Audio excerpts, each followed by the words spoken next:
Ujú.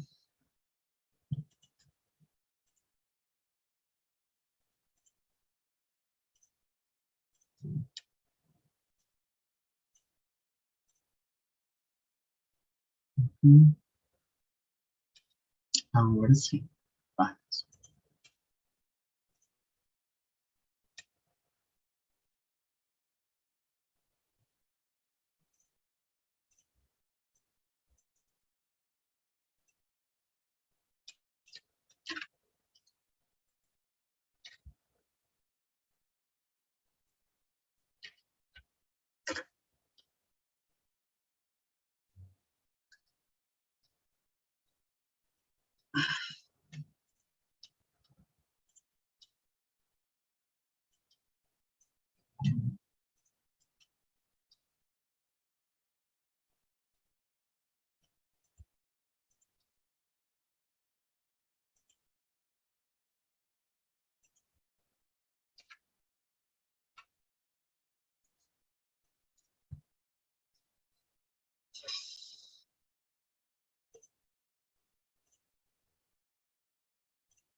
Y ir revisando, ¿no?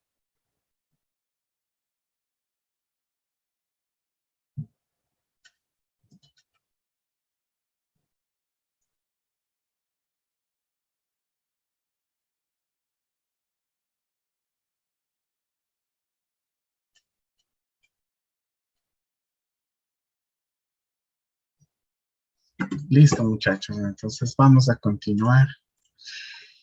Estábamos hablando la clase anterior, recuerdan, estábamos hablando de los procesos y comunicaciones y habíamos entrado a hablar, ¿no es cierto?, de que dentro del establecimiento de procesos siempre existen algunos elementos que van a intervenir, ¿no es cierto? Entonces, dentro de ellos hablábamos de los actores como, por ejemplo, son los servidores. Estos servidores generalmente dentro de lo que son los esquemas distribuidos siempre van a estar cumpliendo un papel fundamental. Y también dentro de su estructura funcional también van a cumplir un rol en específico. Y así tenemos que dentro de la mayor cantidad de servidores que podemos encontrar que conforman estos esquemas de comunicación, tenemos, por ejemplo, servidores de datos, servidores de archivos, de impresión, de correo. Tenemos los servidores de programas o el servidor de aplicaciones. Tenemos servidores de bases de datos, tenemos servidores que nos proporcionan las fechas y horas del sistema, multimedia, transacciones y también tenemos los más comunes que son los servidores web. Ahora, ¿cuál de ellos les llama la atención o tal vez de pronto alguno que nunca hayan escuchado, por ejemplo? Disculpe, profe, no está compartiendo la pantalla. Ya, ok, perdón. Pensé que estábamos compartiendo ya. A ver, ya, listo. A ver, ahora sí. Bueno, esta fue la última presentación que hicimos la clase anterior, ¿no? Entonces yo les preguntaba y les decía que cuál de estos servidores, por ejemplo, que forman parte, ¿no? Del core de elementos que conforman, ¿no es cierto?, los procesos del lado del servidor, ustedes no los han escuchado, de pronto alguno que no sea tan común para ustedes, por ejemplo, o los han escuchado todos. Tal vez los servidores de Servidor de fila. fecha y hora, no. Ya, estos servidores de fecha y hora generalmente eh, se utilizan cuando yo a nivel de todos mis servidores, por ejemplo, necesito tener un servidor que me esté proporcionando la fecha general para todos los servidores y para todos los clientes. Una práctica de programación, por ejemplo, les pongo un ejemplo. Yo les digo, a ver, vamos a hacer una aplicación que, por ejemplo, una aplicación web que almacene las actividades que hacemos día a día. Entonces, generalmente cuando somos inexpertos en esa parte de la programación, lo que hacemos es, ¿no es cierto? Hacemos el programa y generalmente la fecha que nosotros traemos es una fecha que está en el equipo. Entonces, pero ¿qué pasa si yo, por ejemplo, estoy poniendo una actividad del día anterior o hace 2 días? Entonces, lo que yo haría, ¿no es cierto?, es modificar la fecha y hora de mi sistema, guardo las actividades y posteriormente, pues ya sigo trabajando normal. Entonces, es una manera como de engañarle al sistema de que yo estoy haciendo las cosas o que hice en una fecha determinada. Entonces, ¿cómo nosotros podemos un poco quitar de pronto o quitarle esa opción al usuario? Es precisamente tomando las horas de los sistemas, de los servidores. Como los servidores en teoría se supone que no tienen acceso a cualquier persona, sino solo los administradores, pues obviamente es mucho más fácil que al momento de guardar yo le diga, no, ejemplo, insert, campo, tabla, y yo decirle, por ejemplo, un getDate, y yo me traigo la fecha de mi servidor de base de datos. Pero a veces ocurre, que, por ejemplo, hubo una variación de luz o de pronto la pila de un servidor se está terminando. ¿Qué pasa cuando el BIOS, el CMOS comienza a desconfigurarse? Es porque la pila de la placa madre está ya desgastada, ¿no es cierto? Entonces, cuando eso ocurre, imagínense que de pronto alguno de esos registros se me guarde mal, por más que esté en el lado del servidor.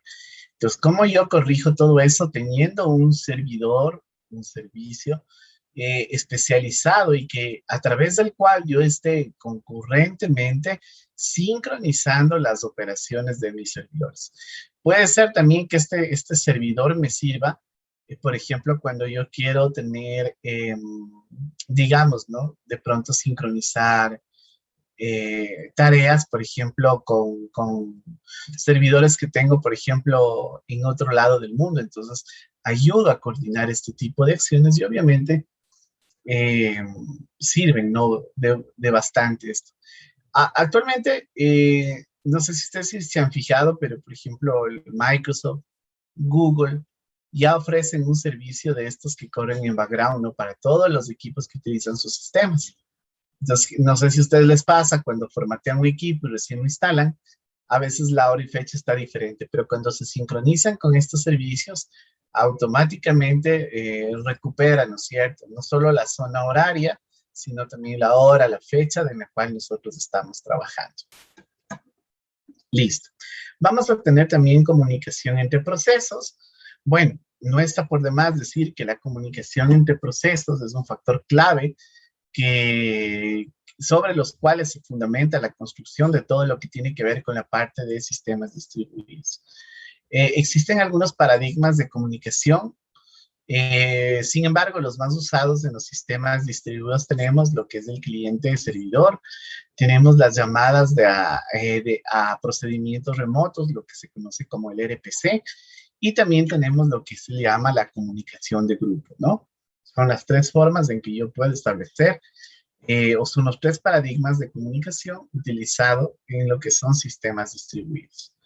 Cuando hablo de comunicación entre procesos, también estamos hablando de algunos conceptos fundamentales que deben ser considerados. Por ejemplo, que los datos tienen que ser aplanados o tienen que ser formateados antes de ser enviados. Los datos tienen que ser representados de la misma manera en la fuente y destino, es decir, debe haber una convergencia entre en lo que yo envío y lo que yo recibo. Recuerden que en sí, cuando yo envío algo, no estoy enviando, ¿no es cierto? La cascarita es el tipo de archivo, pero al fin y al cabo lo que estamos enviando son un conjunto de bits que estructuran este tipo de documentos, ¿ok? Y obviamente, en un nivel mucho más bajo, el sistema operativo, el que identifica qué tipo de elementos son los que nosotros estamos enviando, los que nosotros estamos recibiendo. ¿Ok? Los datos tienen que empaquetarse para ser enviados. Otro tema importante es que se deben utilizar operaciones de send y receive para enviar y recibir los datos, ¿no? Debemos especificar la comunicación, ya sea en modo bloqueante o no bloqueante, es decir, si esperamos que existan procesos, ¿no es cierto?, de, de, de confirmación, ¿no es cierto?, mientras se van emitiendo las tramas en el orden que vayan navegando a través del medio de comunicación. Tenemos también la abstracción del mecanismo de paso de mensaje, es decir, yo no me voy a preocupar por la tecnología que va a transmitir los datos. Por ejemplo, si yo envío los datos por vía, yo qué sé, alámbrica, inalámbrica, radiofrecuencia, yo me omito porque al fin y al cabo el elemento tiene que viajar, ¿no es cierto?, respetando las normas y los protocolos sobre los cuales se montan también las diferentes tecnologías.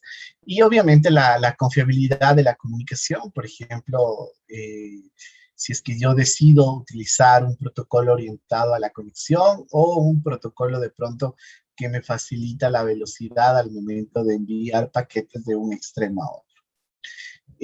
Hablamos del modelo cliente-servidor. Bueno, este término hace referencia a la comunicación en la que intervienen dos aplicaciones. Eh, es decir, dice que está basado en la comunicación de uno a uno. La aplicación inicia enviando la aplicación cliente inicia con la petición, esperando la respuesta del servidor o de los servidores. Un elemento clave es que aquí los servidores se van a encontrar en modo pasivo hasta esperar una solicitud o una petición.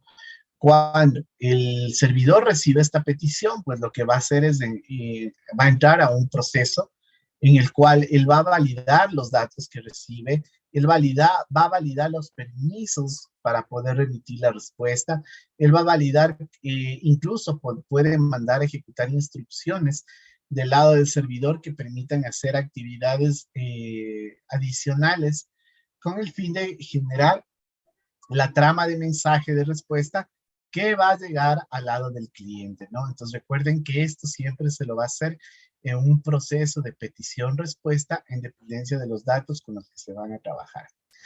Características del software servidor, perdón, cliente-servidor. ¿Cuáles son las características? La primera y la más importante es que el software cliente es un programa de aplicación que se vuelve un cliente temporal cuando necesita un acceso remoto. Es decir, el cliente no es permanente ni tampoco las peticiones. Entonces, esto se lo va a hacer de manera temporal mientras se establece estos procesos de solicitar y retirar ¿cómo se llaman? Las peticiones. Por eso es tan importante, ¿no es cierto?, entender esto. O sea, en algún momento dado, yo voy a emitir peticiones hacia el lado del servidor y el servidor va a emitir sus respuestas. ¿Quién me puede decir? Yo sé que aquí ya tengo alumnos que leen bastante. Por ejemplo, ¿cómo se produce un ataque de DOS a un servidor? Y no estoy hablando de la consola del Windows, ¿no? Del modo consola que tenemos en los sistemas operativos. ¿Cómo se produce un ataque de DOS o de denegación de servicio que se denomina? Sí, como lo dices, de negación de servicios. O sea, lo que se intenta es hacer que el servidor colapse. Para eso se necesita llegar a un límite de peticiones hacia el servidor, de modo que éste supere los recursos que puede, las peticiones que puede con los recursos que tiene. Esto por lo general se hace con una red de bots que se conoce, mediante que han sido son computadoras que han sido infectadas por algún ransomware o algún virus que viene Ajá. normalmente por correo. Y pues el atacante sincroniza todas esas computadoras, tiene un montón por todo el mundo, sincroniza todas esas computadoras y realiza el ataque. Y el servidor se cae, y dependiendo de qué servicios esté contratado. Por ejemplo, el servidor puede tener algunos servicios que impiden estos ataques de OS, y analizando la manera en la que se realizan las peticiones y todo eso. Perfecto, Eric. Muchas gracias. Muy claro lo que dijo Eric. Y me voy a quedar también con las palabras iniciales, ¿no? O sea, superar la capacidad de respuesta que tiene un servidor. Un ataque de denegación de servicio, como dijo Eric, es eso, ¿no? Es comenzar a hacer peticiones concurrentes al servidor, pero son miles y millones de peticiones que se comienzan a desarrollar, de tal manera que en un momento dado el servidor no va a tener una forma de responder a lo que se está sucediendo. Cuando eso se presenta, ¿qué es lo que sucede? ¿No es cierto? Los servicios se quedan, se detienen, dejan de funcionar y obviamente las plataformas van a empezar a colapsar. Eso, por ejemplo, si ustedes recuerdan, aquí en el país han existido muchos de esos ataques y recuerdo uno, ¿no? Que se generó, no sé si ustedes recuerdan, yo recuerdo hace algunos años, no cuando fue Lenin y Lazo y ganó el Lenin Moreno, antes de eso, uno con Correa también pasó, que ya unos hackers comenzaron a atacar el servidor del CNI y lo votaron, o sea, automáticamente lo votaron. Entonces, ¿qué pasó? Que hubieron peticiones que se dieron de tal manera que el servidor no tuvo forma de responder ante el número de elementos. Obviamente, eso que ocasionó, ¿no? Que cuando una persona común y silvestre como nosotros entraba a consultar, el servidor estaba totalmente caído. Y claro, eso daba para dar esas, como darles hilo, ¿no? A los políticos para decir que eso era ilegal, de que era corrupto, de que bla, bla, bla, bla, bla, bla, bla. Y bueno, y detrás de eso, más allá de eso, es el tema tecnológico que está detrás de este tipo de impedimentos. Ahora, yo recuerdo que hace algunos años, bueno, no hace algunos años, hace un par de años, cuando hubo la reforma al COIP, ya pusieron algunas a ver qué es el COIP, a ver quién se acuerdan qué era el COIP. A ver, Diego Cata, ¿se acuerda qué era el COIP? No hice. Yo le ayudo, a ver, el código, ya tiene la C, código, Podría ser código, ingeniero. código orgánico integral penal. Eso es el COIP. Diego, ¿qué sucede si usted le roba la cuenta y accede sin permisos a la cuenta de, por ejemplo, de Andrés, a la cuenta de Facebook? ¿Qué dice el COIP con respecto a eso? O sea que es Si ilegal. Andrés decide demandarle y decirle que usted vulneró la información digital que era de él, que era personal, y que usted lo colapsó, lo violentó, ¿no? O sea, se robó la información y accedió a eso. Si saben que el COIP ya, el Código Integral Penal, especifica y tipifica eso como un delito. Y no solo eso, ¿no? También la obstrucción de servicios digitales también lo tipifica como un delito. Entonces, les comento esto porque a veces sí ha pasado, ¿no es cierto? Han visto, se pelean los novios, de, oye, quiero hackearle la cuenta porque estoy seguro que está con otra persona, o quiero hackearle para publicar cualquier cosa, cualquier mentira o cualquier grosería ahí. Entonces yo quiero que sepan que ya ante esas situaciones el Código Integral Penal ya tiene tipificado ese tipo de delitos. Por eso hay que tener mucho cuidado, muchachos, especialmente cuando estamos aprendiendo temas de hacking ético. A veces cuando hacemos hacking ético nos olvidamos de que, o sea, el hacking ético está orientado a prevenir y no más bien a, a generar afectaciones sobre los determinados usuarios. Por ejemplo, eh, es muy interesante ese tema, les invito a que investiguen, o sea, hay muchas cosas, a mí me gusta, por ejemplo, mucho cuando interviene, por ejemplo, compañeros de ustedes, especialmente Eric, siempre veo que está leyendo y eso es muy bueno, eso es muy interesante, porque en ninguna clase le dan este tipo de tips que le digan, en el módulo 1 vamos a ver en, acercamiento a la lectura, ¿no?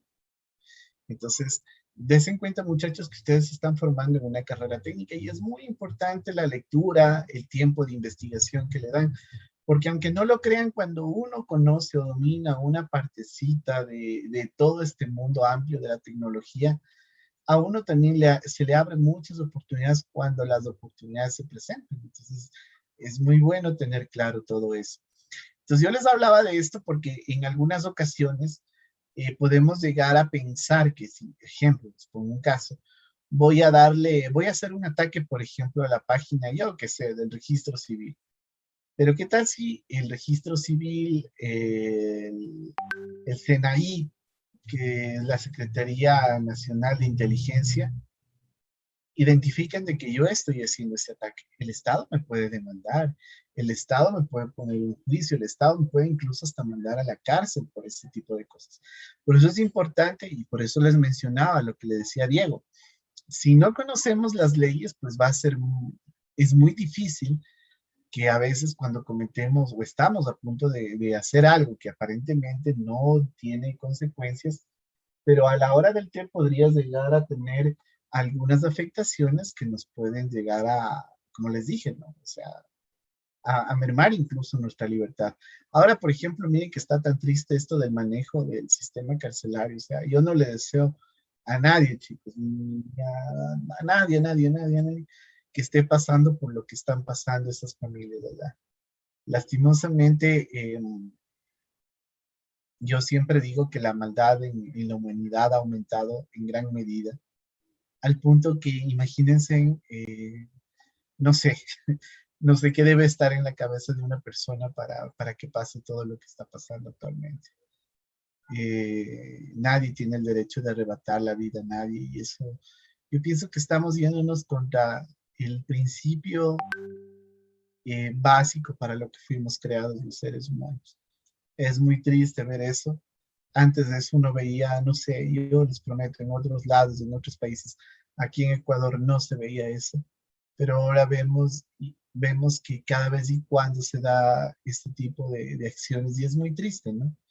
Es muy triste porque se está haciendo como normal de que esto suceda y no debe ser así.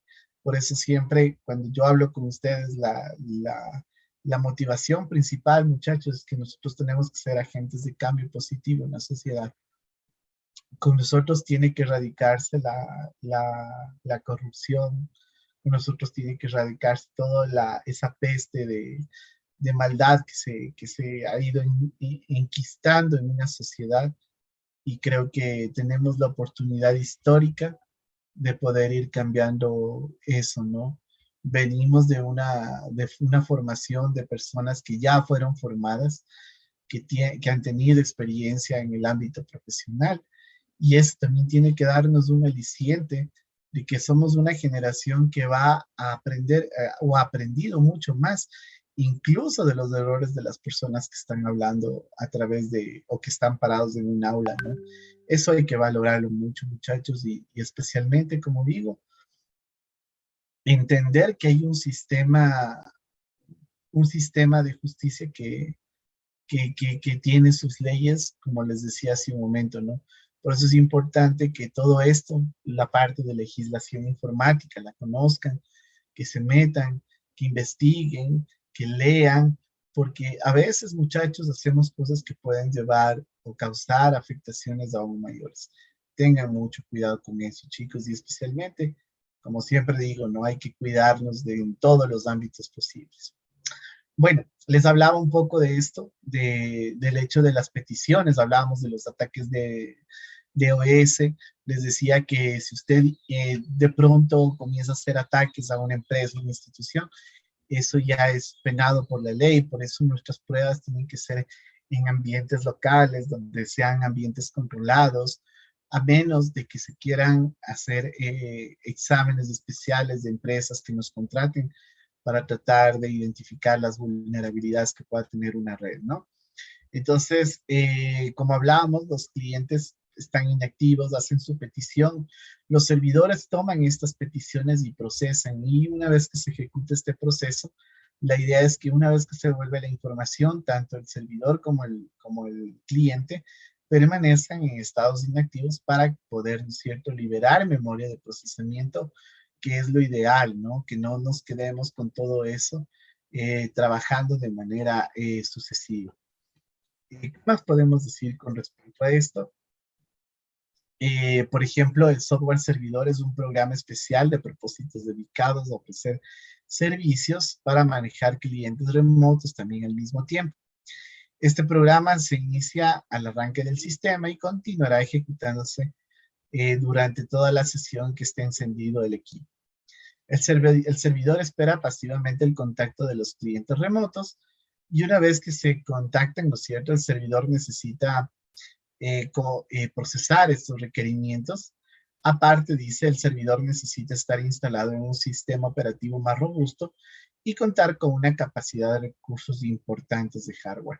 ¿Por qué? Porque aquí vamos a tener mucha mayor cantidad de demanda de peticiones, vamos a tener una mayor cantidad de demanda de servicios, de elementos, y obviamente eso va a hacer que los requerimientos de software y de hardware sean importantes y necesarios para que todo esto funcione. Por ejemplo, este es un pseudocódigo para establecer un proceso eco entre un cliente y un servidor.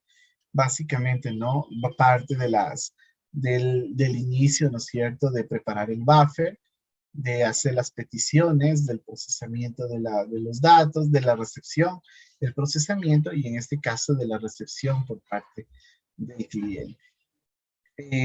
La comunicación cliente-servidor, dice, debe ser implementada a través de librerías de PVM, que se conoce como máquinas virtuales paralelas, o también se lo puede implementar a través de sockets, que permiten implementar comunicaciones bloqueantes y no bloqueantes, además de que también pueden usar el TCP para tener comunicaciones confiables entre sí. ¿Ok? ¿Y cuáles son las deficiencias del modelo cliente-servidor? Bueno, tenemos algunas deficiencias, por ejemplo, el paradigma de comunicación de entrada es la entrada y salida, ya que estos no son fundamentales en el cómputo centralizado, no permite la transparencia requerida en un ambiente distribuido, obviamente porque tenemos claramente identificado cuál es el elemento que va a hacer la petición y quién emite la respuesta. Y el programador en este caso debe atender la transferencia de mensajes de entrada y salida tanto del lado del cliente como del lado del servidor. Entonces eso debemos tomar claro al momento de trabajar. Entonces vamos a hablar también de otro mecanismo que habíamos mencionado, que son los famosos RPC o las llamadas a procedimientos remotos, ¿no? Que como tal es una variante de lo que nosotros manejamos en el cliente servidor. En el modelo cliente-servidor. Este RPC, en el RPC, un programa llama a un procedimiento, localizado en otra máquina. Es decir, para que esto exista, debemos tener claro que debe existir primero la lógica para poder transmitir, la lógica para entender que esa petición hace referencia a un proceso en específico y también, asimismo, el medio de comunicación de cómo nosotros estamos emitiendo.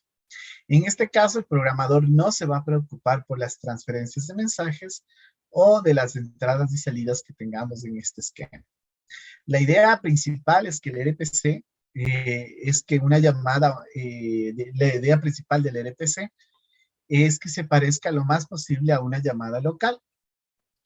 Esto se logra a través de principios fundamentales de transparencia que se pueden configurar al momento de implementar.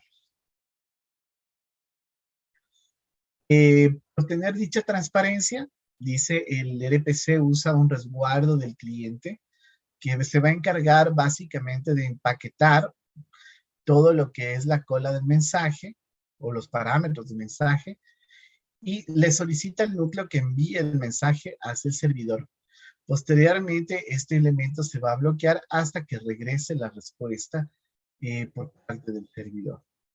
Algunos puntos problemáticos que vamos a tener dentro del RPC es que se deben usar espacios de directorios distintos debido a que se ejecutan generalmente en computadoras diferentes. Como las computadoras pueden no ser idénticas, la transparencia de parámetros y de resultados también pueden complicarse, ¿no? Debido a que son elementos a veces totalmente heterogéneos entre ellos. Y otro aspecto importante es que ambas computadoras pueden descomponerse en elementos independientes. Modo de operación, en el modo de operación del RPC, aquí vamos a tener que el presidente del procedimiento cliente llama al resguardo del cliente de manera usual. Este resguardo generalmente va a construir el mensaje y va a hacer la petición al núcleo para que el núcleo posteriormente pueda enviar el mensaje hacia el núcleo, en cambio, en este caso, hacia el núcleo del servidor. Este núcleo remoto lo que va a hacer también es proporcionar el mensaje del resguardo al servidor. El servidor, en cambio, desempaca los paquetes, los parámetros que vienen embebidos en el mensaje. El servidor, una vez que tiene estructurado el mensaje, va a ejecutar las operaciones para poder procesarlas dependiendo de la naturaleza del servidor al cual estemos haciendo las peticiones. Luego, nuevamente, el servidor va a empaquetar el resultado, lo envía a su núcleo y este, a su vez, envía al núcleo del proceso cliente. Y una vez que llega este proceso al núcleo del proceso cliente, lo que se hace igualmente es un desempaquetado y se le muestra en la trama de elementos que viajaron en el mensaje, pero ya del lado del cliente. Entonces, básicamente ese es el esquema general que nosotros tenemos cuando estamos trabajando con, por ejemplo, con llamadas a procedimientos remotos. Entonces, aquí vemos, por ejemplo, el proceso, ¿no? El cliente empaqueta, envía los resguardos, llega, el servidor desempaqueta, analiza, procesa la información. Cuando necesita nuevamente el paquete en el núcleo y lo transmite al proceso del cliente. El cliente desempaqueta esos elementos y lo que hace es mostrar los resultados ya de acuerdo a en la aplicación o en la lógica de negocio que se esté desarrollando este tipo de elementos. Tenemos también lo que son el tercer elemento. ¿Se acuerdan? Hablábamos del cliente servidor, hablábamos también del tema de las llamadas a procedimientos remotos y había una tercera opción que se llamaba la comunicación en grupo.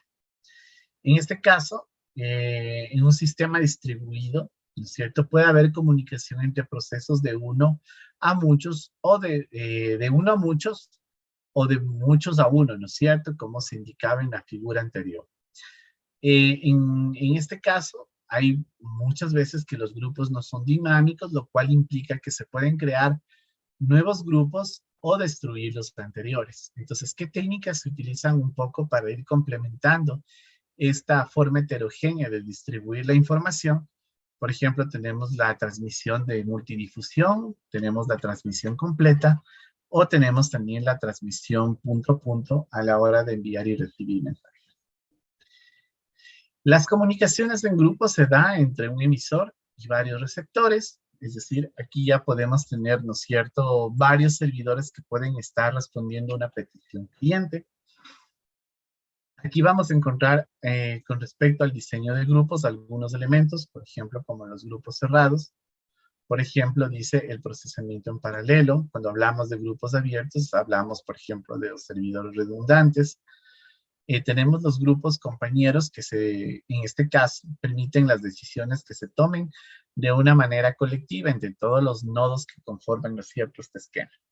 ¿Cuál es la ventaja? Que el grupo de compañeros es simétrico y no vamos a tener punto de falla en ellos.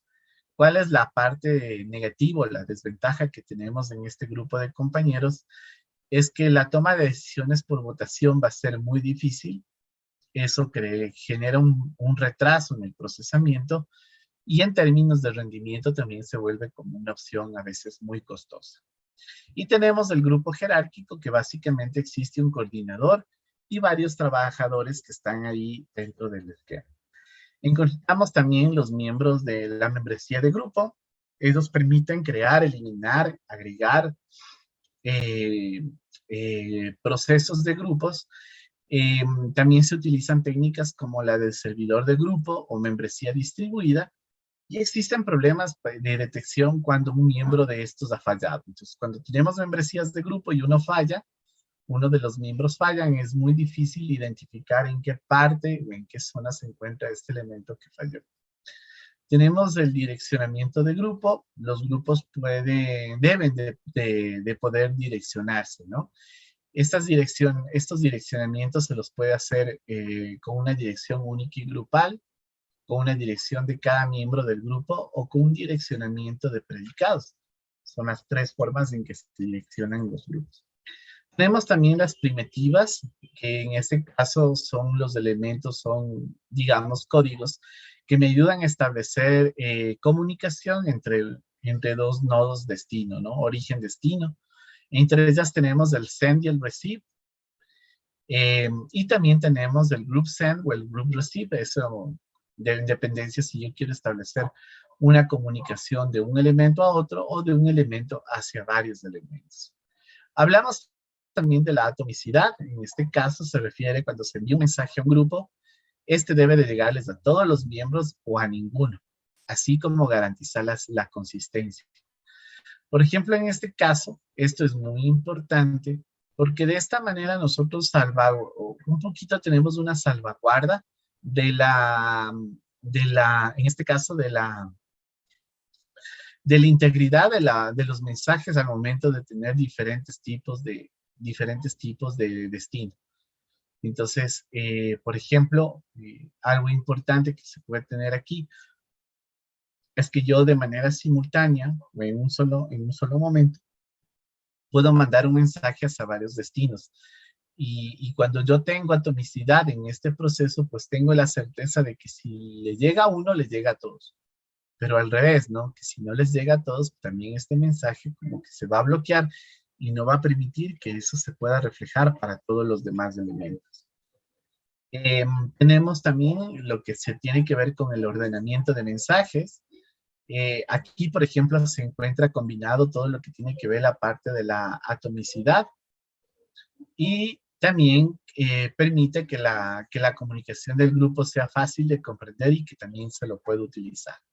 Aquí vamos a tener, por ejemplo, algunos tipos de ordenamiento, como ordenamiento respecto al tiempo global, al ordenamiento consistente, y un ordenamiento respecto a grupos de traslados.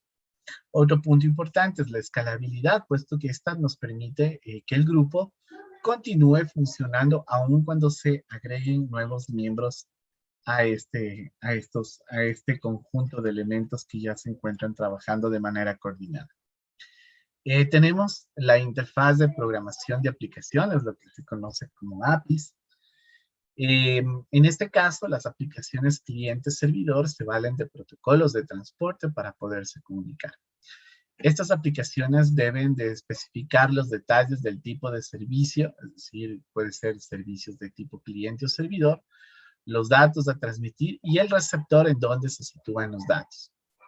En este caso, la interfaz entre el programa de aplicación y los protocolos de comunicación de un sistema operativo se lo conoce como interfaz de programación de aplicaciones denominadas API. Miren, esto es importante y vuelvo a repetir.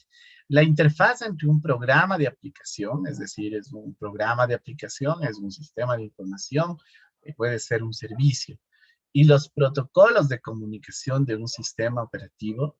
Exacto. La forma de comunicarme a través de los protocolos de este sistema es lo que nosotros vamos a llamar las famosas interfaces de programación de aplicaciones o las famosas API. Una API define un conjunto de procedimientos que se pueden efectuar una aplicación al interactuar con un protocolo. Por lo general, estas APIs tienen procedimientos para cada operación básica, ¿no? Algunas de estas, por ejemplo, son BCD sockets, tenemos ASONS, RPC, tenemos algunas librerías de pasos de mensajes como PBM, como WinSockets, que creo que es una de las más conocidas, ¿no? La API de sockets, que tuvo sus orígenes en Unix, en BCD se convirtió en una forma de facto en la industria y muchos sistemas operativos la han ido utilizando, ¿no? Especialmente las versiones de Linux que se siguen generando a partir de las primeras. Entonces, la interfaz de socket es un punto de referencia donde los mensajes pueden ser enviados o donde pueden también estos ser recibidos. Al llamar la aplicación un procedimiento de socket, el control pasa a una rutina de biblioteca de sockets que utiliza las llamadas del sistema operativo para implementar este tipo de función. En Unix, BSD y los sistemas derivados contienen una biblioteca de sockets, la cual puede ofrecer a las aplicaciones una API socket de un sistema de cómputo que no ofrece sockets originales, ¿no? Cuando una aplicación crea un socket, recibe un descriptor para hacer referencia a este. Si un sistema usa el mismo espacio de descriptor para los sockets, en este caso, y otra para la entrada-salida, es posible emplear esta misma aplicación para transferir localmente como para un uso que podemos darle dentro de una LAN o dentro de la misma red. La ventaja del método de socket es que la mayor parte de las funciones tienen 3 o menos parámetros. O sea, la forma de estructurar un socket es sumamente sencilla, es muy corta, porque recuerden, como aquí habla, lo que se va a hacer es el uso de rutinas que van a permitir interactuar directamente con la funcionalidad que tenemos a partir del sistema operativo. Y a ver, vamos aquí, vamos a parar 5 minutitos, vamos a dar 5 minutitos de descanso. Y en 5 minutos nos reunimos para seguir trabajando en esto, que ya nos queda poco por revisar. Y de paso les diré qué es lo que vamos a tener que realizar, ¿ok? Listo, muchachos. Entonces, en 5 minutos nos reconectamos. Sí, Ya. Ok, Sí. entonces vamos a hablar de las funciones de la API de Socket. Bueno, hay algunos métodos generales, abstrayéndonos un poquito de la tecnología, abstrayéndonos un poquito del lenguaje que se utilice para este tipo de acciones. Vamos a encontrar estas funciones de las API de Socket. Entonces, dentro de las más importantes tenemos la función Socket, que básicamente es la rutina que nos permite crear un socket, ¿ok? Y Inge no regresa al está mismo. compartiendo la pantalla. A ver, ok. Vamos nuevamente por aquí, perdón. Ya. Acá. Listo. Y perfecto, muchas gracias. Como les decía, aquí nosotros vamos a encontrar algunas funciones de la API que nos van a permitir en este sentido ir registrando, ¿no es cierto?, las rutinas de las operaciones que nosotros queremos hacer a partir de esto.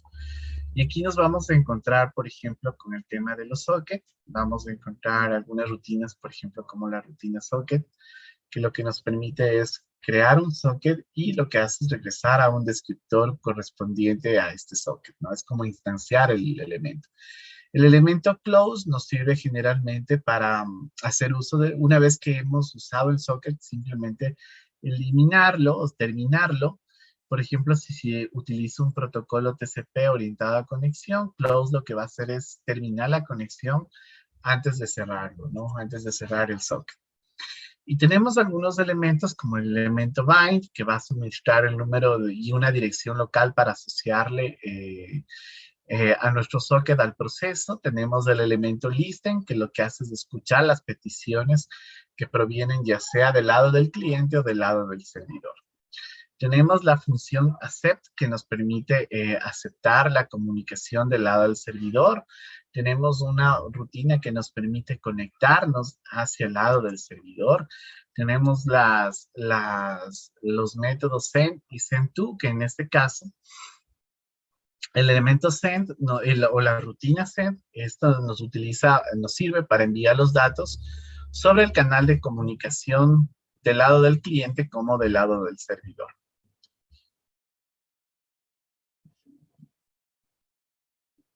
Perdón. Casi estornudo, chicos, perdón. En cambio, el send-to lo que nos permite es que el cliente o el servidor transmita mensajes, pero usando un socket sin conexión, es decir, utilizando datagramas. ¿Se acuerdan de los protocolos sin conexión? Por ejemplo, ahí tenemos al UDP, ¿no? Tenemos otra rutina que nos permite recibir los datos y también el receive from, que básicamente lo que hace es leer los datos o recibir los datos, pero en este caso con métodos que no estén orientados hacia el lado de la conexión. Entonces aquí tenemos, por ejemplo, un ejemplo básico de comunicación orientada a lo que es a la conexión, a TCP. Entonces, miren, aquí tenemos un esquema general y esto básicamente está delimitado por los procesos del servidor y el proceso del cliente. Cuando el proceso servidor arranca, lo que hace generalmente es aperturar el socket, enlazar, ¿no es cierto?, la dirección al socket, la dirección de mi equipo al socket, y nos ponemos en modo de escucha de tal manera que a partir de aquí, los procesos clientes van a ingresar una vez que establecemos la conexión, ¿no es cierto? Una vez que arranca el proceso cliente, lo que le hace es conectarse, es el hilo principal del proceso servidor, envía los datos, si él acepta, este proceso se repite, ¿no es cierto? Y también, por el otro lado, lo que hace es, el servidor es recibir la información y devolver.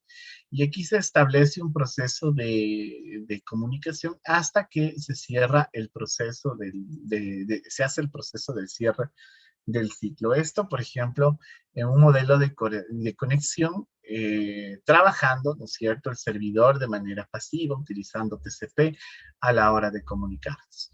Pero también podemos tener una comunicación con procesos que sean, que no estén orientados a la conexión o sin conexión, y que en este caso vamos a emitir, ¿no es cierto?, tramas utilizando el servicio de Datagram.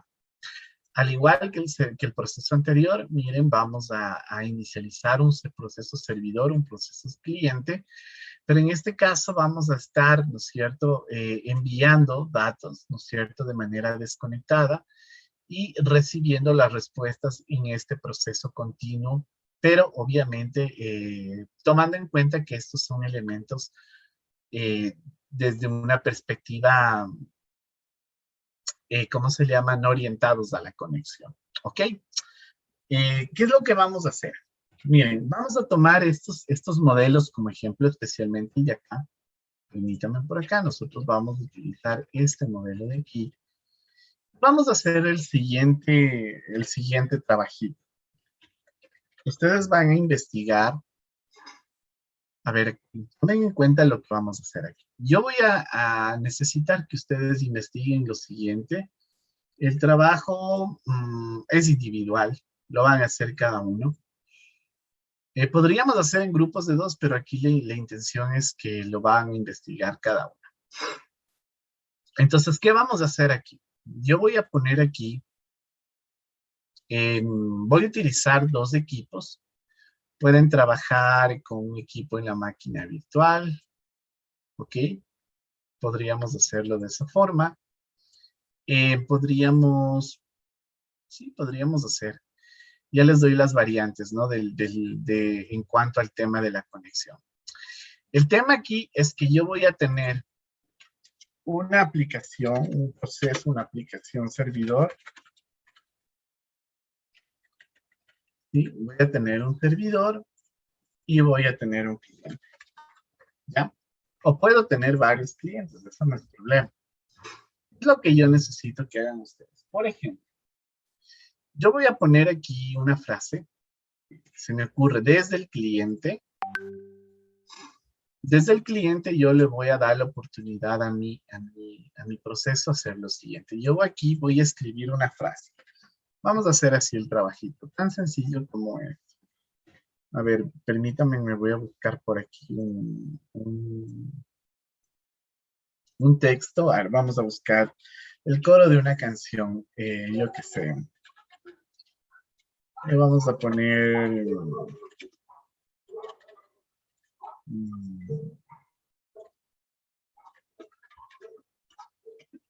bueno, vamos a buscar una canción clásica ya. Vamos por acá, a ver. No sé. A ver, por aquí, ya. Ya, digamos que mandamos esto de acá. A ver, vamos a mandar una frase cortita, ¿ya? Aquí vengo y voy a pegar esta frase, ¿ya? Digamos que esta es la frase que yo redacto en mi cliente y le voy a enviar a mi servidor. Entonces, el servidor, ¿qué es lo que va a hacer? Miren, aquí vamos a investigar esto. Yo le voy a mandar este texto hacia mi servidor y mi servidor lo que me va a decir es, bueno, miren, primero voy a tomar esta frase que me acabaron de enviar, ¿no es cierto?, mis amigos de clientes y la voy a poner aquí. ¿Ya? ¿Qué hago? Aquí, por ejemplo, le voy a decir frase, la frase que llegó. ¿Ok? Acá le voy a poner ejemplo, ¿no? Les pongo el ejemplo del formato, ustedes lo ponen más bonito.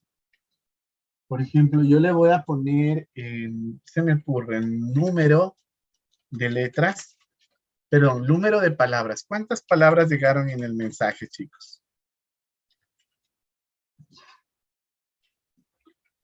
¿Cuántas llegaron? 7. Ya, llegaron 7 palabras. ¿Ok? Una vez que sé cuántas palabras, ¿qué le voy a decir a mi este? Número de letras. ¿Cuántas letras llegaron? A ver, 6, 7, 8. Bueno, digamos que en total llegaron 29, 32, ¿ya? No sé si es que me equivoco. Sí, ¿no? 10, 12, 4, 14, 20, 22, 2, 4, 6, 8, 10, 11 y con esta 12, 32. ¿Ya? Entonces este va a ser, perdón, aquí en vez de 32, aquí vamos a tener que poner el número de letras, ¿no? Acuérdense, perdón, aquí. Voy a poner igualito, vaya a ser que luego nos confundamos. Cuando a mí me llegue el mensaje, yo le voy a poner aquí también, ejemplo, ¿no? Número de letras. Y eran 32 letras, ¿verdad? Ahora, voy a poner ejemplo, ¿qué más? Número de vocales. ¿Cuántas vocales llegaron ahí, muchachos? Está más fácil. 1, 2, 3, 4, 5, 6, 7, 8, 9, 10, 11, 12, 13, 14. Ya llegaron 14. Y vocales. Vocales. Ya. Y acá yo le voy a poner el número de consonantes, ¿no? Entonces, todo ya por restas de que es más o menos 20, ¿cuántos? 28. 28 consonantes. Ya. Ejemplo. Esto es lo que yo tengo que hacer, esto es lo que yo tengo que programar. Entonces yo le voy a dar a mis clientes una interfase en la cual yo le voy a decir, a ver cliente, vamos a poner aquí esto, vamos a poner una frase, redacto mi frase y cuando yo le dé, no sé, clic, enter, enviar, como lo vayan a programar ustedes, automáticamente esto tiene que llegar. Acuérdense que esto es otra aplicación, son dos aplicaciones diferentes. ¿Ya? Entonces, esto es una aplicación servidor, esta es mi aplicación cliente. Entonces, estas son dos aplicaciones totalmente diferentes. ¿Cómo yo hago para establecer esta comunicación? Precisamente utilizando esto. ¿Ok? Voy a utilizar sockets para la comunicación. Entonces, aquí lo que yo voy a hacer es comunicarme con un socket, perdón, acá, ¿no es cierto? Entre ellos me voy a comunicar y aquí va a pasar en la parte de la programación, dependiendo del lenguaje que vayamos a programar, ustedes se van a encontrar que vamos a tener una estructura muy similar a lo que yo tengo aquí. Yo le voy a decir, a ver, ¿dónde está el servidor? Entonces, ¿yo cómo le voy a identificar al servidor? Acuérdense, aquí yo le voy a identificar por una dirección IP. Este señor, por efecto, va a tener también su dirección IP. Cuando yo arranque la aplicación, yo voy a decir, bueno, ¿dónde está, por ejemplo, el señor servidor? Ah, servidores, les pongo un ejemplo, 192.168.200.30. Ah, ya.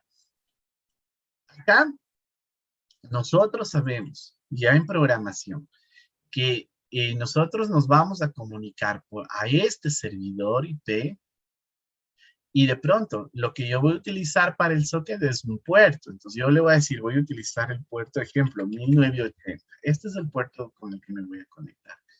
Entonces, ¿qué requisito debo tener también, no es cierto? Que esta máquina cliente también esté dentro de la misma de la misma red. Supongamos esa es la 31. Entonces yo sé que si quiero obtener la información, pues lo primero que le voy a tener, se me ocurre, le voy a decir acá, que el envío de la frase, esto va a viajar por esta trama. ¿Se acuerdan que hablábamos de tramas, de mensajes? Hablábamos del encapsulado del mensaje. Entonces, toda esta frase va a viajar desde el cliente hacia el servidor. ¿Cómo sabemos a quién? Por la dirección IP y el puerto con el que nosotros vamos a trabajar. Cuando llegue la información desde el cliente al servidor, cuando el servidor sepa, perdón, aquí vuelvo a repetir, cuando el servidor sepa y reciba los datos, lo que él va a hacer es aplicar una lógica de negocio para entender esto de aquí. Una vez que recibe la información, lo que va a decir es, bueno, yo ya recibí, entonces proceso y estos son mis datos resultantes. ¿Estamos claros hasta ahí? ¿Ya está claro? Sí. ¿Ya? Entonces, ¿qué vamos a hacer? Una vez que terminemos, ¿ok? Entonces le voy a decir yo aquí al final de todo esto, le voy a enviar información y le voy a decir aquí que él le diga, que le responda acá, listo. Así como cuando ya terminó, cuando ya recibió, cuando ya imprimió esto, le va a decir listo. Entonces aquí nosotros le vamos a preguntar al cliente si queremos enviar sí o no, perdón, sí o no, enviar más datos. ¿Estamos? Es que quiero o no quiero enviarle más datos. Si le digo que sí, pues ¿qué voy a hacer nuevamente? Enviarle otra frase, él recibirá, imprimirá y nuevamente me va a decir listo. Y yo le digo, ¿quieres enviar más datos, sí o no? Y cada vez que él me diga sí, pues le sigo enviando datos, él me va a responder con el listo y yo ya sé que puedo preguntarle nuevamente a mi usuario para poder enviar la información hacia el lado del servidor.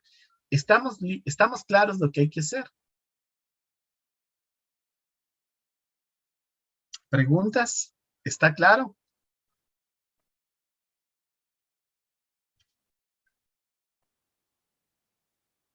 Sí, sí. ¿Ya? Ahora, tomen en cuenta una cosa, tomen en cuenta una cosa. Este cliente puede trabajar incluso dentro de la misma red. Es decir, este cliente podría estar trabajando en la 30. O sea, él podría estar trabajando de manera local con el servidor. Entonces, yo puedo tener una aplicación local como servidor, otra como cliente. Sí me hago entender. Pero eso no significa que es una regla, porque miren, yo aquí puedo decir, puedo trabajar en otro computador, en otra PC, o puedo trabajar en la misma dirección IP, en el mismo equipo donde estoy trabajando. Obviamente son dos aplicaciones diferentes. Sí me hago entender. Si ustedes pueden probar esto trabajando de manera local y bonito. Luego tendrían que de pronto, lo más práctico, levántense en una máquina virtual, instalan en la máquina virtual, se conectan desde la máquina virtual a la máquina real y deberían estar también tratando o debería estar funcionando esto de la misma forma. ¿Estamos claros hasta ahí? Sí. ¿Ya? ¿En qué vamos a programar? Como vamos a ver todo lo que es servicios con Web APIs, con WCF, esto vamos a hacerlo con C#. Me van a dar las gracias de antemano, porque C# tiene una librería que se llama el system.trading, sí, system trading, el thread, perdón, system.thread, y hay una librería que se llama la IO, y bueno, la ventaja que les acabo de decir ahorita, o la ventaja que les acabo de mencionar ahorita, para programar con esto, ustedes deciden si lo hacen en consola o en modo escritorio, ya depende de ustedes, pero lo vamos a programar en C# porque esto nos va a ayudar para lo que se viene también. La ventaja de hacer esto es lo siguiente, muchachos, que ustedes primero pueden programarlo con el .NET Framework utilizando el Visual Studio normal, sea, utilizando este Visual Studio que ustedes conocen, o pueden trabajar también utilizando el .NET Core, y es utilizando, por ejemplo, el .NET Core de aquí. Sí, perdón, aquí estábamos viendo esto de web. Pero acá ustedes pueden conectarse, por ejemplo, con ¿dónde está .NET Core, .NET Core, .NET Core? No lo veo. Déjenme ver aquí en estas aplicaciones. ¿Dónde está la aplicación con...? No lo veo. No lo veo la aplicación. Bueno, pueden hacerlo con el Visual Studio Code aquí. Y aquí ustedes crearían un nuevo proyecto del tipo C#.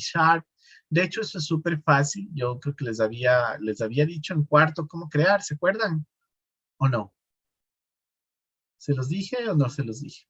Ustedes hicieron incluso TDD aquí una investigación, ¿no es cierto? ¿Se acuerdan? Sí se acuerdan, ¿verdad? Sí. Ya, entonces saben cómo hacerlo. Entonces pueden hacerlo ya sea con el NetCore o con el NetFramework, con el que ustedes gusten, consola o gráfica, como ustedes gusten. El tema es que esto tiene que funcionar y esto no se tiene que caer.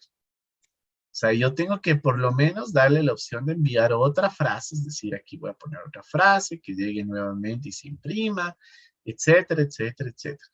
Pero yo puedo hacer esto de la siguiente forma.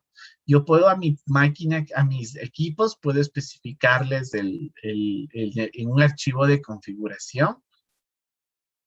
Puedo especificarles los puertos para no quemarle en el código.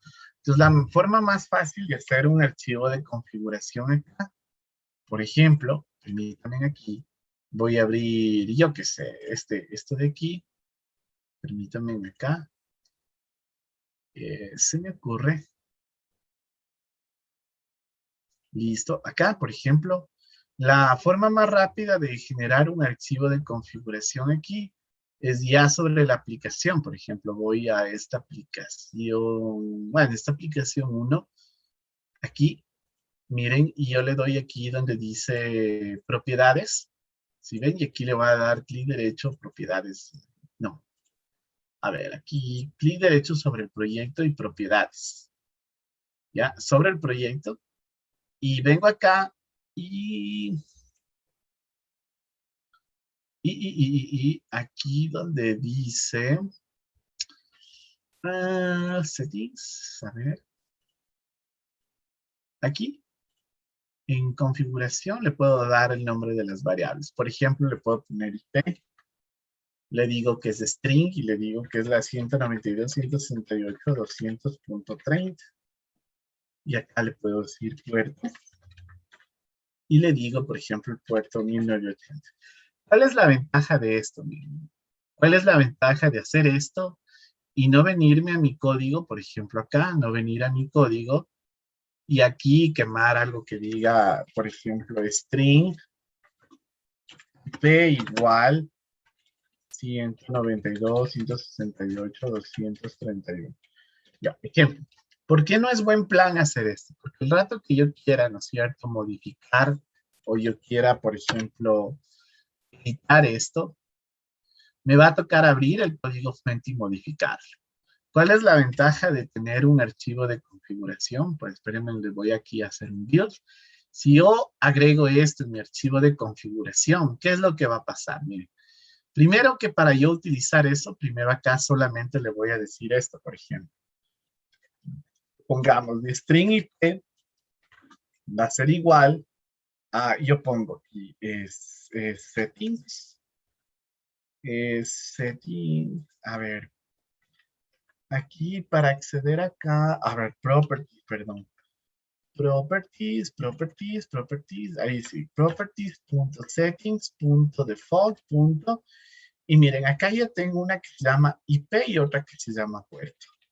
Miren, ya puedo acceder directamente con esta rutina, accedo directamente a estos atributos que tengo acá. ¿Cuál es la ventaja?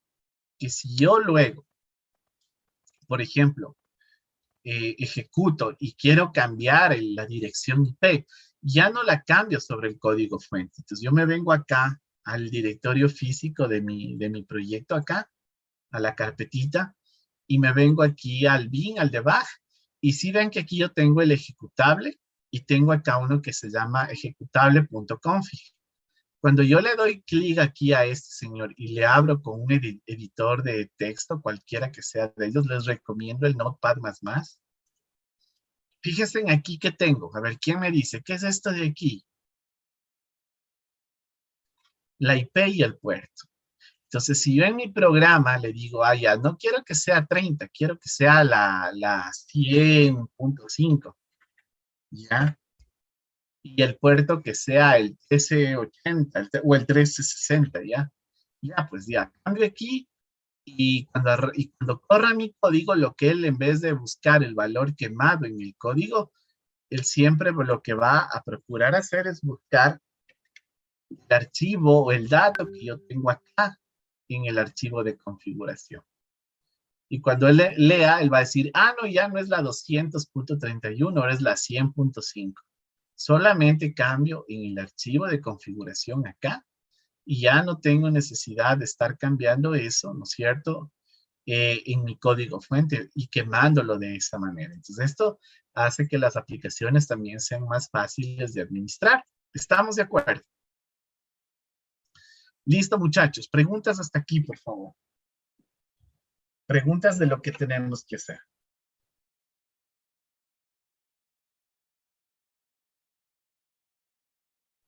Inge, disculpe, ¿para cuándo sería esto? Ya, esto es para bueno, para que estudien para el viernes. Esto será para el próximo. Ah, pero estamos lunes, martes, miércoles, jueves, viernes. No, para el próximo lunes, no hay problema. Próximo lunes me entregan esto, ¿ya? Ok. Y hay un deber que nos quedamos del tema anterior. Dice, bueno, eso les mando el viernes, no es mucho, pero quiero que avancen mejor con esto y que se dediquen a estudiar. Y el viernes les indico qué es lo que hay que hacer con el tema de, quiero que configuren el servidor web Nginx en Linux y quiero que configuren el Apache también en Linux, o sea, que trabajen con los dos servidores web ahí mismo. Y quiero que busquen, por ejemplo, cuáles son los beneficios y las desventajas de usar cada uno de ellos. Entonces, eso es lo único que quiero que hagan, ¿no? Ese era el otro deber. Ese es muy sencillito. Instalan el servidor Nginx. Esto, ¿no? O sea, este es el otro deber. Van a instalar, obviamente, me van a entregar documentado el paso a paso. Van a consultar Nginx y van a consultar Apache. Entonces van a hacer el paso a paso de la configuración de cada uno de estos. Todo esto en Linux, ¿no? Van a configurar el Nginx, van a configurar el Apache. Quiero que documenten cómo lo hicieron y que me cuenten cuáles son las ventajas y desventajas de cada uno de ellos. ¿Ok? Ese es el otro deber que les iba a mandar. Pero bueno, les mando de una vez para que tengan ahí los dos trabajos. El uno ya les acabo de explicar todo, ¿no? Todas las variantes de lo que tienen que hacer. Y el segundo trabajo es sencillito. Tienen que instalar el Nginx, instalar el Apache en su servidor Linux. Quiero que eso lo hagan paso a paso, que documenten y que me cuenten en el informe cuáles son las ventajas y desventajas de cada uno de ellos. ¿Estamos de acuerdo? Sí, no se olviden esto, con ventajas y desventajas. Documentado, el paso a paso.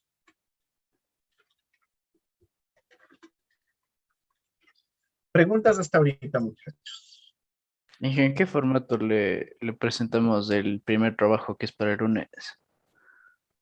Ah, este de acá, ya, acá en el formato me tienen que entregar primero los códigos fuente y luego así mismo, informe paso a paso de cómo lo hicieron, qué métodos utilizaron, cómo configuraron los puertos, cómo hicieron para que las máquinas se comuniquen entre ellas, porque hay que investigar algo, cómo está funcionando su aplicativo, etcétera, etcétera. Eso lo pueden hacer en un formato, un informe PDF normal, tranquilos, nada de formatos de la UTA todavía. ¿Ok? En un formato PDF Un manual paso a paso, bien documentado, clarito, bien redactado, por favor. Entonces, eso es lo que necesito que me envíen. ¿Estamos?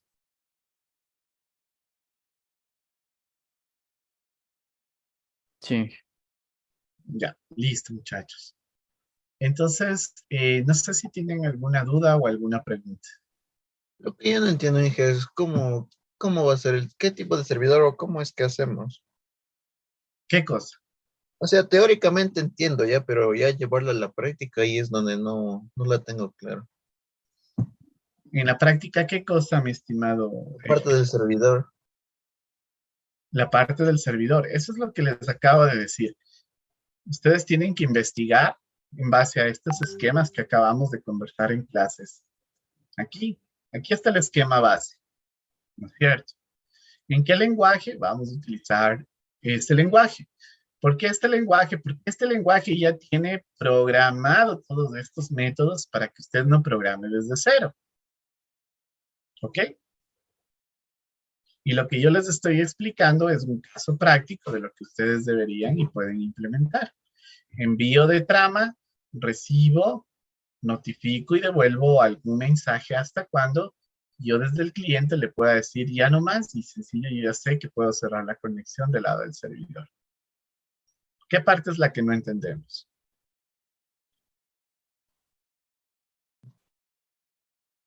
Entonces debe ser TCP del servidor. Claro, claro, tiene que ser un servidor TCP. Por eso les hablaba de este esquema. Estamos hablando de un esquema orientado a la conexión, porque si ustedes se acuerdan, acá yo tengo uno que es por trama y que esto está orientado o puede ser, o les doy la oportunidad, pueden trabajar con el uno y el otro. Ya, para que quede más abierta la tarea. Pueden trabajar con cualquiera de los dos, por trama o orientado a conexión, como ustedes quieran. Ya, no hay problema por mi lado.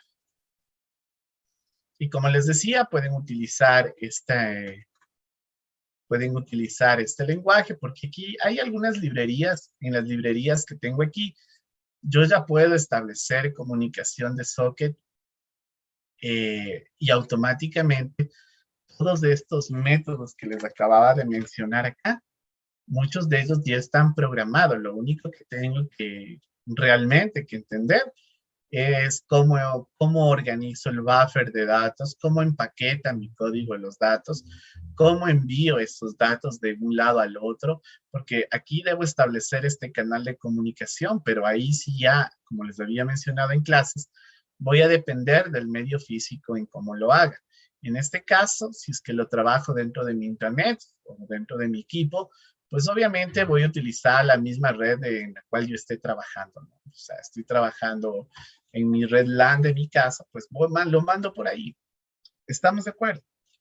Por eso les decía que aquí mis equipos tienen que estar en el mismo segmento de red para que esta comunicación sea posible, porque si alguno de ellos no está en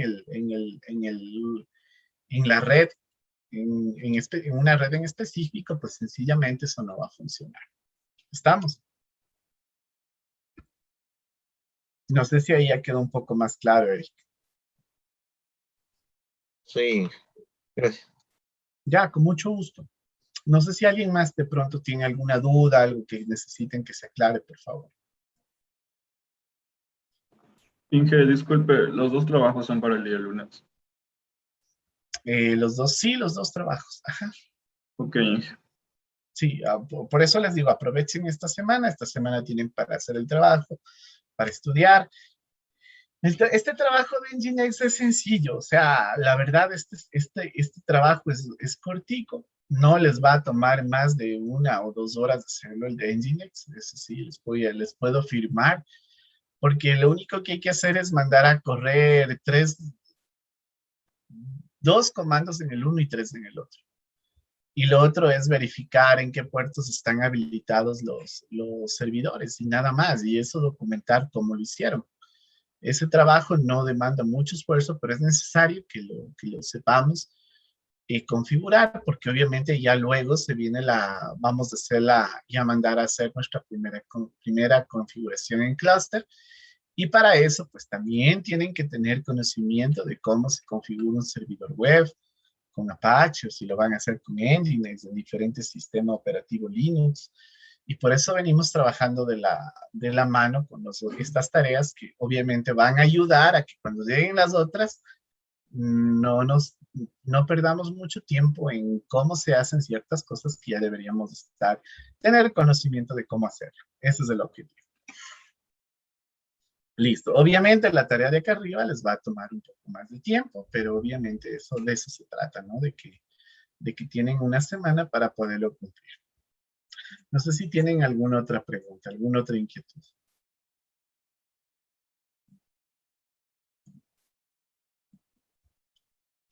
Listo. Si no hay preguntas ni inquietudes, por favor, no se olviden. No se olviden, por favor, el día viernes tenemos la evaluación. No se olviden, por favor, de estas tareas que quedan ya para la siguiente semana. Y por favor, prepararnos bien, estudiemos, repasemos los conceptos, los principios fundamentales y también tengamos claro las tareas que hemos hecho del deber, ¿ok? Eso es importantísimo dentro de lo que son las evaluaciones. Listo, de mi parte, gracias chicos. Si tienen dudas, preguntas, inquietudes, no se olviden que ustedes tienen la tutoría de curso. Tenemos el día jueves a las 2 de la tarde. Sí, no se olviden que el jueves a las 2 de la tarde tenemos nosotros tutorías académicas, perdón, con ustedes, que es el horario en que ustedes también pueden asistir. Entonces nos veríamos a ese horario si es que tienen alguna duda. Y bueno, de mi parte, muchas gracias. Y nos estaríamos viendo el próximo día viernes, ¿ok? Muchas gracias con todos. Gracias, Inge. Hasta el viernes. Gracias, Inge. Hasta luego. Hasta luego, Inge. Gracias, dije, hasta luego.